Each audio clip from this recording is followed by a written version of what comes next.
Ladies and gentlemen, the ANC has done the unthinkable. They have a shotgun in their hands, they've sawed 2 feet below them, and they shot both of their feet because at the time of recording, the ANC has laid charges against Andre de Ruyter, forcing him to come clean about corruption claims in Eskom.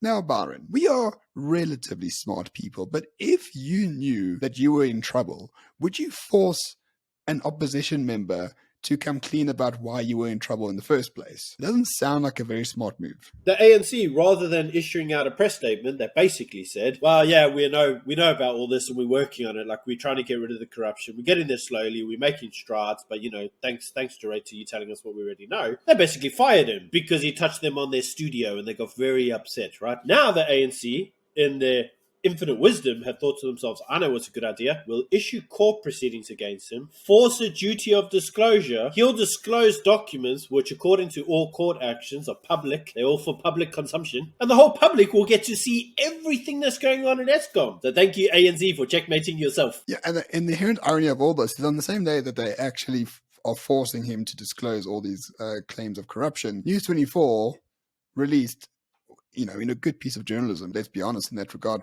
There's a huge piece in News 24 about the details about how de Ruyter briefed intelligence services, the police commissioner, the presidency, various MPs in parliament, including Pravin Gordhan, about all of the stuff that he claimed in the interview. And this was done months before that interview. In writing, he has said which ANC MPs are involved in corruption in Eskom. He has said which cartels are involved in Eskom in Mpumalanga. All this is on the record, and he said that to Pravin Gordhan. He said that to Sidney Mofamadi, his head of intelligence. He said that to the president. He said that to the police commissioner. So the ANC already have knowledge about all this. A, they perpetuate the crime, but B, because de Ruyter told them already. So why are they forcing him to retell the same things, but now it has to be done publicly? I just don't understand the mentality of the ANC. They're going to lose this battle, at least in terms of propaganda, big time, because they already know exactly what he's going to say. And make it make sense, Byron, because I can't. I want to ask you a question.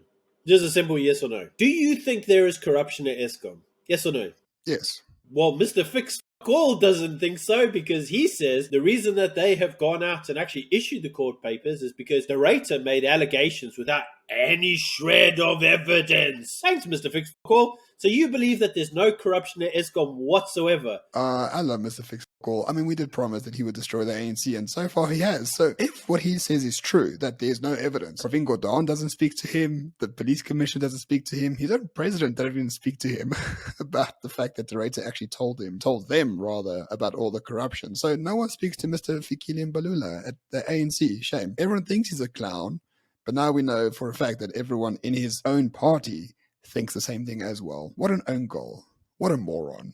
I love it. I don't understand how he could sit there with an honest face and say there's not one shred of evidence that there's corruption at Eskom. Like, are you stupid, mate? Did you not actually pay attention to any of the state capture commissions? Did you not pay attention to your own president when he said, there's corruption at Eskom and we need to root it out? Your own president said that on TV numerous times. And he's like, no, there's not one shred of evidence. Doesn't exist. Like, good luck with that one, mate.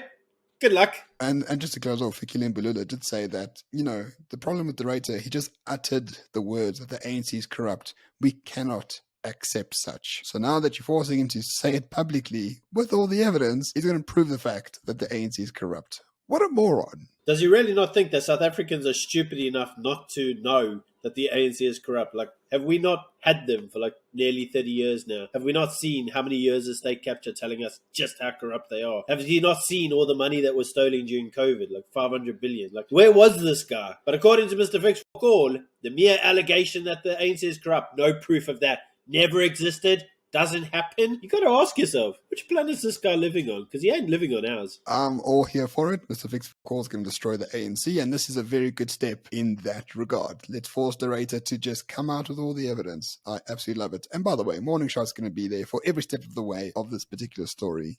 I love living in Africa. Thank you for watching, everyone. See you tomorrow. Cheers.